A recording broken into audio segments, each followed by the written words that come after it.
sou designer de moda há mais de 25 anos.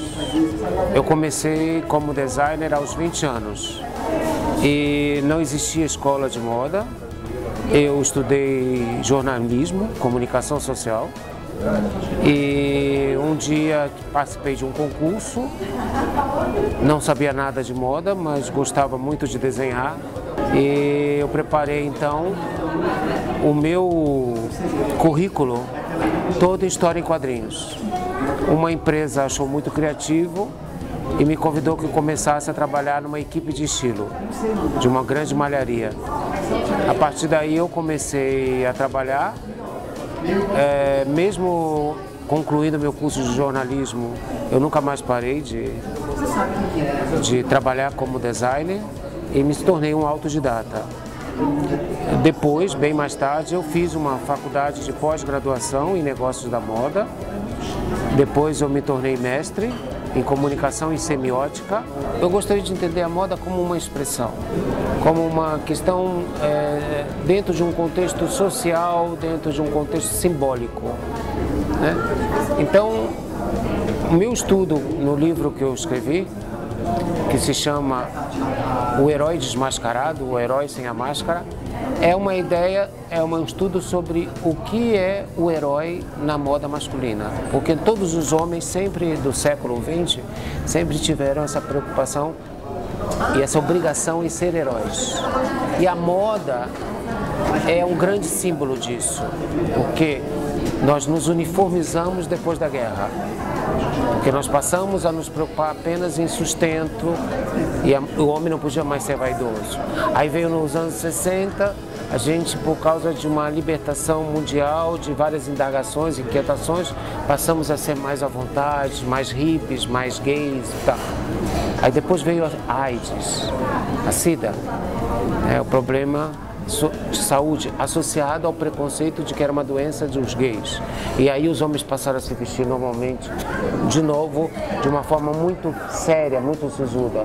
Tudo isso é dentro de um contexto, não é a moda pela moda, é a moda dentro da história. Então eu acho que a semiótica dá muitas pistas para que você pense a moda não apenas isolada, mas dentro de um contexto. Quando eu comecei, existia um estilista, que existe até hoje, mas naquele momento era muito revolucionário, que era Jean Paul Gaultier. Sempre vi nele algo muito bem-humorado e algo muito próximo também da rua, da moda de rua. Depois conheci um belga que se chama Walter van Beirendonck, que trabalha muito essa ideia também do humor e do streetwear. E mais tarde conhecer o trabalho do Alexander McQueen, também acho adorável, pela questão artística. São os contemporâneos que eu admiro. Mas eu também acho que na história da moda, no início, a gente tem muita coisa interessante, muitos nomes interessantes. Acho que nos anos 60, para mim, também acho que foi muito importante. E acho que talvez o maior de todos, dos designers que eu tenha conhecido, que mais consegue falar de imagem de moda e fazer belas criações, é Karl Lagerfeld. Mas eu acho que sempre assim, o grande nome da moda do nosso tempo é Yves Saint Laurent. O Brasil teve um grande boom na moda nos anos 80, na metade dos anos 80. E uma grande empresa começou a financiar uma semana de moda no Brasil. Essa empresa se chamava Fitoervas e fez um grande evento chamado Fitoervas Fashion. Paralelo a isso, existia uma feira aos sábados e domingos, onde os designers que não tinham suas lojas poderiam expor. E nomes como Alexander Escovitch, Marcelo Sommer e muitos outros participavam dessa feira expondo. Isso fez com que a moda no Brasil, principalmente em São Paulo, começasse a ganhar uma notoriedade, uma popularização, porque antes a moda era muito elitista, era muito para gente rica. E passou a ser algo para o jovem, não mais para as colunas sociais dos jornais. Então eu participei disso, que foi muito importante, porque eu tanto fiz o Fitoervas e depois eu fui convidado para fazer a Semana de Moda Casa dos Criadores. E um dia o Paulo Borges ligou para o organizador da Semana de Moda, que existe até hoje, que se chama André Hidalgo, Semana de Moda Casa dos Criadores, e o Paulo ligou para o André e disse assim: eu vou convidar o Mário porque nós fizemos um encontro e as empresas acham que ele deveria participar. De um tema, de uma inspiração, de algo que me leve à pesquisa, que me sair um pouco das minhas verdades e das coisas que eu fico vendo. Se você não tem algo diferente para olhar, que não sejam as coisas que você já está vendo sempre, e nós que adoramos moda ficamos vendo muita revista, muito vídeo, muita internet, eu acho que eu preciso ver outras coisas. Então, normalmente estão ligadas às viagens. O meu público que me consome, esse homem e essa mulher também gostam muito disso, viajar e consumir arte, e ir a grandes exposições. Então, os meus temas são bons para mim, porque eu gosto, e são bons para o meu público. A partir daí eu começo a desenvolver pesquisas de matérias-primas, cartelas de cores e testar novas formas. A minha grande preocupação eram duas grandes preocupações. Uma, a questão da cultura. Os alunos começam a estudar moda muito cedo, logo depois do colegial, depois que eles saem. E aqui no Brasil há uma preocupação muito grande em fazer a tal da prova chamada vestibular. Eles não estudam muito cultura, história, arte. Então, nós precisamos primeiro trazer um pouco de bagagem cultural para esses alunos. Segundo, tentar entender que a moda não é apenas uma coisa de glamour, mas algo que exige essa bagagem cultural.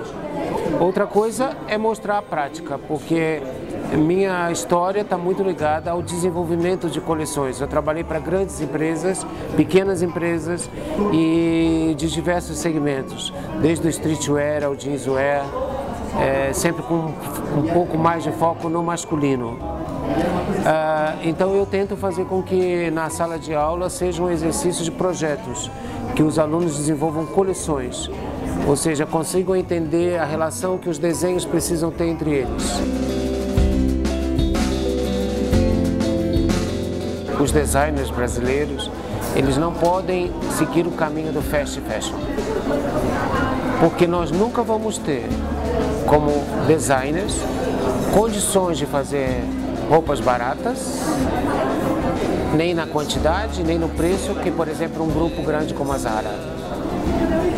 Mas eu posso fazer aquilo que a Zara não pode fazer, que é fazer as peças com menor distribuição, com mais exclusividade, e criar uma cultura entre as pessoas que a roupa não pode ser tão barata, porque ela na verdade ela pode durar mais tempo. Por isso que eu sou mais a favor do slow fashion, porque esse seu vestido ele será bonito durante 8 anos, 10 anos, 20 anos. Então vale a pena comprar, não é algo que daqui a 6 meses eu vou ter que rasgar. Mas já existe um outro público que já começa a ter um refinamento, né? Principalmente esse povo que na verdade entende a moda como cultura. São pessoas ligadas em cinema, em viagem, e que reconhecem assim, a moda de Mário Queiroz tem a ver comigo. Antes a moda brasileira era feita de costureiros, de pessoas que faziam belos vestidos para mulheres ricas e só. Não existia uma contribuição muito grande para o prêt-à-porter brasileiro. Então eu sempre penso a partir de agora.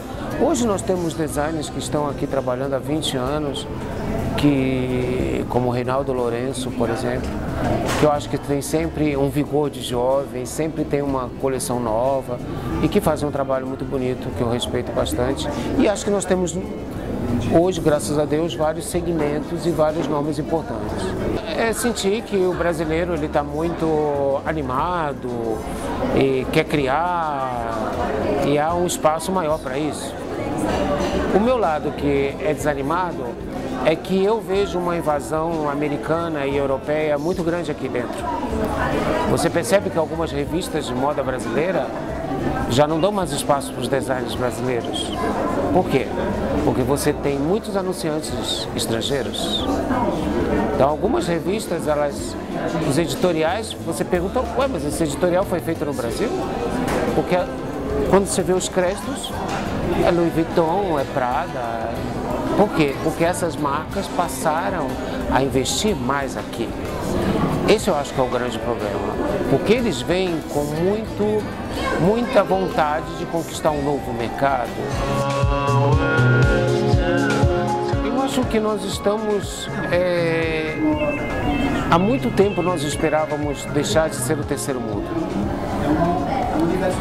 E essa transformação, ela ocorreu não de repente, muita coisa foi necessária para que acontecesse isso, muitos processos políticos aconteceram para que a gente chegasse ao momento em que, por exemplo, ao mesmo tempo, nós estamos mais amadurecidos e mais confiantes e, simultaneamente, a Europa, que era a mãe, né, o ídolo, está passando por crises.